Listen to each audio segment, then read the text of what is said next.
सबैजनालाई नमस्ते। मैले चाहिँ अस्ति आफूमा घटेको घटनालाई चाहिँ सोशल मिडियामा प्रस्तुत गरेको थिएँ। आज चाहिँ म आफै भन्न चाहन्छु, तर मलाई सोशल मिडियामा आउनु कुनै रहर थिएन। यो मेरो बाध्यतावश म सोशल मिडियामा आएर आफ्नो आवाज उठाउनमा बाध्य भएको हो। मान्छेमा एउटा अत्याचार गर्नको पनि सीमा हुन्छ मान्छेले। त्यही भएर म चाहिँ यो समाज समक्ष देखाउन चाहन्छु, यतिसम्म पनि मान्छे हुन सक्छन् भनेर। अहिले चाहिँ नेपालमा के छ भनेपछि विदेश नजाने कुनै पनि हुँदैन। भोलि यो घटना अरूमा पनि दोहोरिन सक्छ हैन। कसैले त भोकिरहेको पनि होलान्, तर मेरो तर्फबाट ममा कस्तो घटना घट्यो भन्ने बारे म प्रष्ट सबै कुरा चाहिँ म सुरुदेखि चाहिँ मेरो यो माया प्रेमदेखि लिएर यो अहिलेसम्मको यो स्थिति कसरी पुग्यो भन्ने कुरा म हजुर समक्ष सबैलाई यहीबाट सोशल मिडिया थ्रु सबैलाई जानकारी गर्न चाहन्छु। सुरुमा चाहिँ हाम्रो सम्बन्ध प्रेम भनेको चाहिँ 4 वर्षको सम्बन्ध प्रेम हो। जबकि अब उसलाई मैले काठमाडौँमा 11-12 पढायो, त्यसपछि उसको चाहिँ 12 सकियो। अनि 12 सकिएपछि अब के गर्ने भन्दाखेरि अब त्यसपछि घरमा सबैले सल्लाह गरे, अनि उसको अनि मेरो अनि बुवाको त्रिपक्षीय सल्लाह भयो। अनि त्रिपक्षीय सल्लाह भएपछि अब हामीले अनि अस्ट्रेलिया र अनि अमेरिकाको दुईटै तयारी गरौँ, जताको भिसा लाग्छ अनि ठिकै छ नि त भन्ने हिसाबले उता अस्ट्रेलियाको नि यता डकुमेन्टेसन गर्दै थिएँ, अनि उता युएसको पनि गर्दै थिएँ। अनि युएसको भिसा अनि लाग्यो। युएसको भिसा लागेपछि अनि ठिकै छ भनेर यता अब युएस नि राम्रै छ, भोलि गएर पढाइ अब युएस भनेको त नम्बर 1 हो पढाइमा त भन्ने कुरा। अब युएस भनेको त अब एजुकेसन सेक्टरमा राम्रै छ, भोलि गएर त्यहाँ पढेर आयो भने राम्रै फ्युचर हुन्छ भन्ने हिसाबले सबैको सहमति भएर अमेरिका पठाइयो।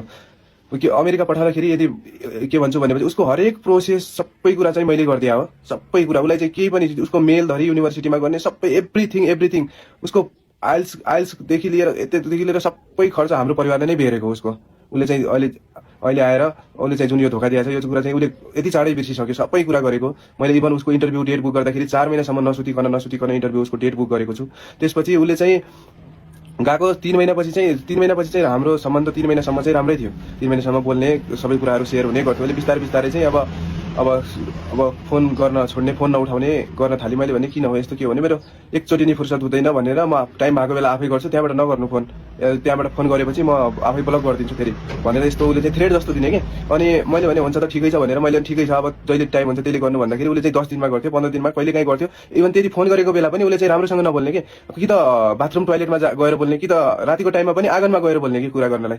अनि मैले अनि अब त्यतिसम्म गरेपछि कसको मनमा शङ्का उत्पन्न हुँदैन भने त्यतिसम्म गरेपछि अनि मैले भने किन यस्तो गरेर आएको के हो भन्दाखेरि उसले चाहिँ पुरा इन्कारै गर्ने कि कुरै पनि नसुन्ने केही पनि नगर्ने कि उसले चाहिँ केही पनि नसुन्ने। त्यसपछि मैले भने यस्तो गर्नु हुँदैन, यो गर्नु हुँदैन, त्यो गर्नु हुँदैन भन्दाखेरि 1 महिनासम्म पनि कुरा नगर्ने। अनि त्यसपछि मैले बिस्तारै थाहा पाएँ कि मलाई त युएसबाट फोन आइसक्यो कति ठाउँबाट।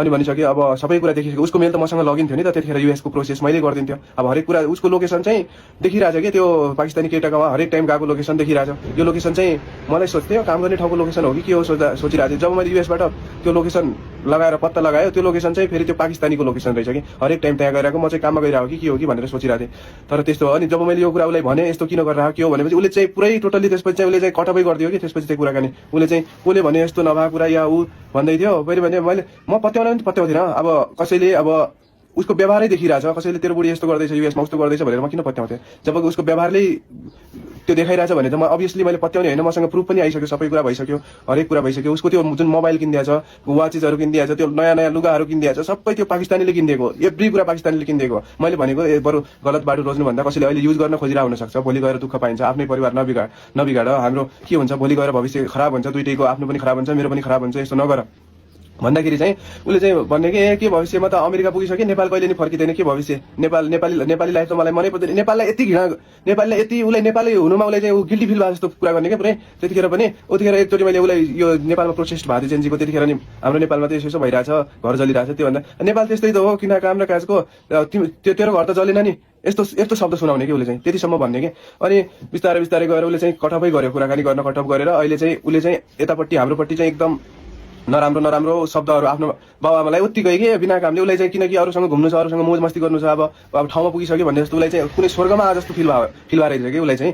अब उसले चाहिँ आफ्नो आमाबाबुपट्टि चाहिँ कुरा गर्ने, उतापट्टि सबै कुरा गर्ने, सेयर गर्ने, उतै गर्ने गरेर अब मसँग कटअप गर्यो फोन। मैले फोन गरेको टाइममा के भन्ने, एज अ मी मेरो आमाबाबु हो, जे कुरा गर्नु छ मेरो आमाबाबुसँग गर, मसँग केही पनि गर्ने होइन कुरा, जे हो मेरो लागि मेरो आमाबाबु हो, एज अ मी हो मेरो आमाबाबु, जे भन्नु छ जे गर्नु छ, आफ्नो लागेको पैसा लगानी सबै मेरो आमाबाबुले तिर्छ तिमीहरूको भनेर मलाई भने। अनि मेरो मम्मी बुवाले त इभन उसँग बोल्न नि पाएको छैन, बुहारी तिमीले के गरेको कस्तो गरेको भनेर। मेरो आमा बाबुको आत्मा कति रोको होला कि यो कुराले उसले चाहिँ जुन यो गर्यो।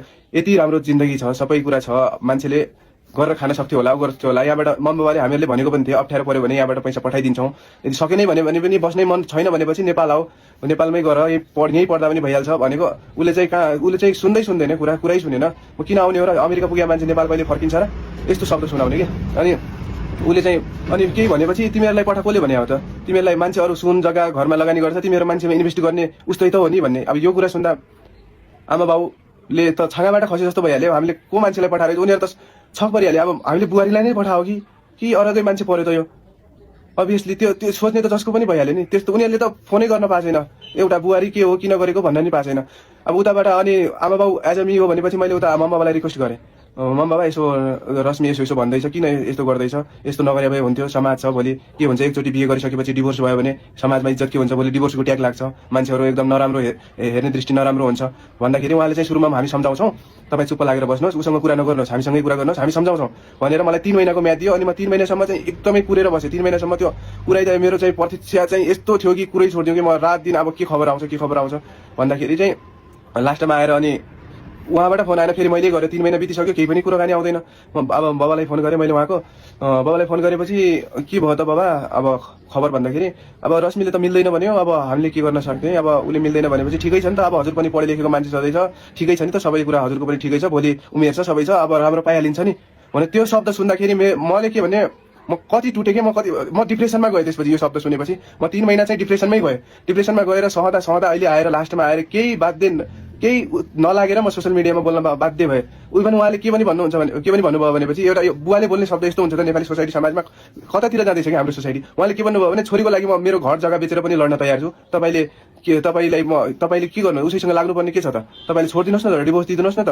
यस्तो शब्द भन्ने के भने उसले गएको पैसा म तिर्दिन्छु उसले गएको पैसा तपाईँको लागेको म तिर्दिन्छु उसँग चाहिँ कन्ट्याक्ट नगर्नु उसलाई फोन नगर्नु गऱ्यो भने हामीलाई गर्नु भन्ने त्यसपछि यहाँ यताबाट पनि मम्मी बुवाले अनि यसो किन गर्दैछन् त भनेर यताको मेरो मम्मी बुवाले उताको मम्मी बुवालाई फोन गर्न खोजेको उहाँले फोनै उठाउनु भएन जस्ट मसँग मात्र कुरा गर्ने मेरो मम्मी बाबासँग चाहिँ कसैले पनि कुरा नगर्ने के न छोरीले गर्ने न उताको आमा बाउले गर्ने अनि त्यतिखेर डिप्रेसनमा गएँ म त्यो 2 चोटि मेरो सहनै नसकेर खै मेरो दिमाग त्यतिखेर के भएको थियो म पनि त्यस्तै अवस्थामा थिएँ कि सहनै नसकेर न राति छ न निन्द्रा छ न केही छ अनि न आफूलाई खाएको थाहा हुन्छ न केही गरेको थाहा हुन्छ न हिँडेको पनि थाहा नपाउने कि रोडमा अनि मैले चाहिँ एकचोटि अब सोचेँ मेरो आमा बाउको पैसा पनि गयो सबै डुब्यो अब बुढी पनि रहेन पैसा पनि रहेन अब मैले बाँचेर के काम जस्तो ममा एकदम नेगेटिभ दिमागमा यति धेरै नेगेटिभ थट्सहरू आउन छोड्यो त्यसपछि मैले 2 चोटि चाहिँ सुसाइड एटेम्प्ट गर्ने कोसिस गरेँ 2 चोटि सुसाइड गर्ने कोसिस गरेपछि चाहिँ एकचोटि चाहिँ मैले बाइक चाहिँ मैले जति स्पिड थियो बाइकको त्यति हाँकेर बाइक चिप्लेर एकातिर म एकातिर गएँ त्यतिखेर त्यो पनि सुसाइड फेल भयो त्यतिखेर एक दिन म राति उठेर जाँदै थिएँ आमा बाउले देखिहाले ढोका ढक्रे गएर देखेर अनि अब म तर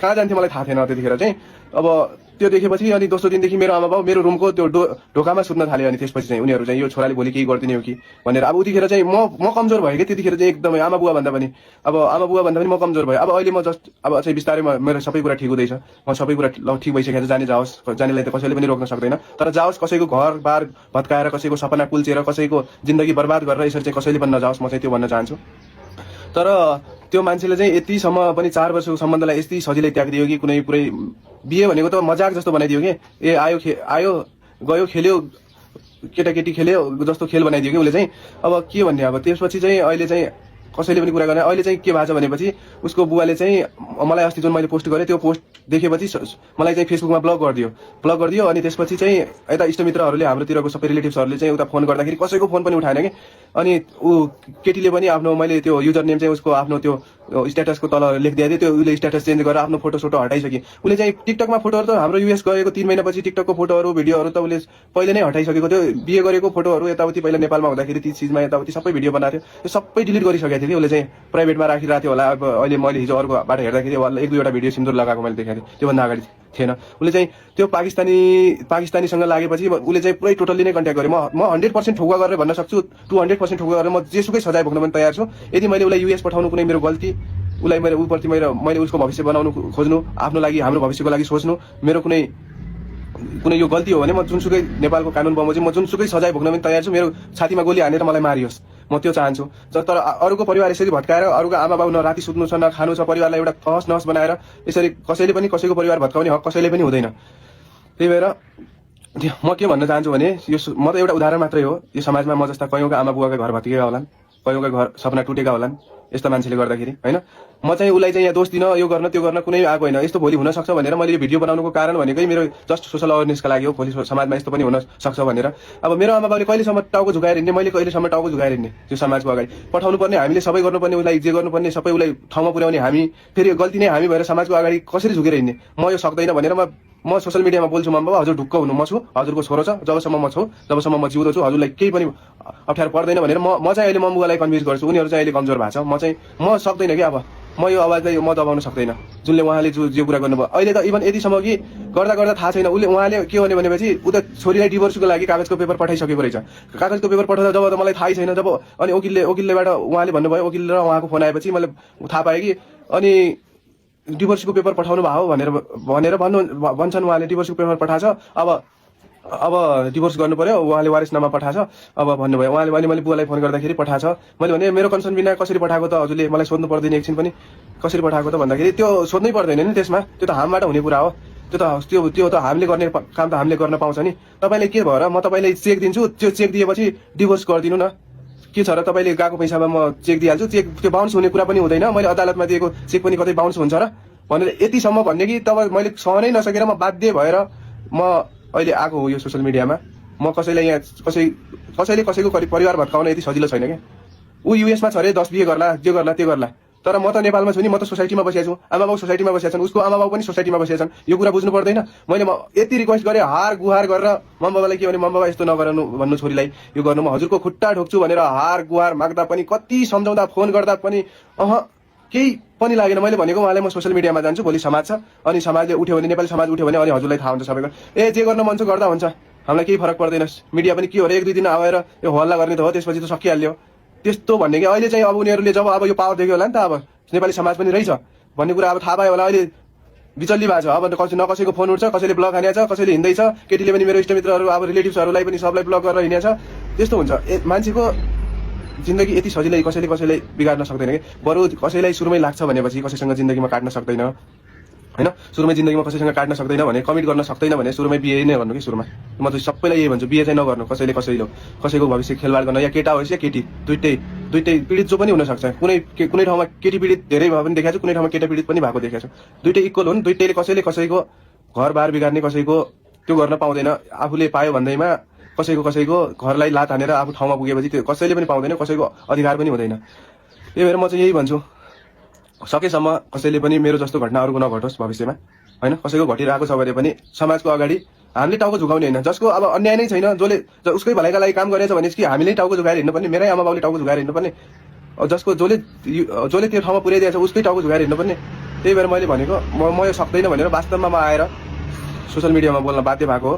त्यही भएर उसले चाहिँ केटीले चाहिँ इभन जे गर्यो ऊ पाकिस्तानले, मैले यति सम्झाएको नगर त्यस्तो, भोलि युज गर्नको लागि हो, त्यो खाने पिने सबै, त्यो लुगा दिने, यो फोन दिने, पैसा हालिदिने मोबाइलमा, त्यो सबै कुरा गरिदिने, त्यो भोलि त्यो नराम्रो हुन्छ, त्यो एक दिनको देखावटी हो, भोलि गएर अप्ठ्यारो हुन्छ, आफ्नै घर नबिगाड भन्दाखेरि नेपाल त म फर्किने होइन, नेपाल फर्किने को फर्किन्छ र नेपाल अब भन्ने कि पुरै उसले त्यस्तो कि पुरै उसलाई त यतिसम्म गिल्टी फुल हुने हामी परिवारप्रति के, हामीलाई त पुरै के त्यो गोबरको किरा सम्झिने कि उसले चाहिँ। यतिसम्म पनि मान्छेले कसरी गर्न सक्छ, 4 वर्षको सम्बन्ध एकछिनमा कि पुरै 1 वर्ष नपुग्दै उसले चाहिँ यस्तो व्यवहार देखायो कि। यो चाहिँ ममा मात्र होइन, यो अरूमा पनि घटिरह होला।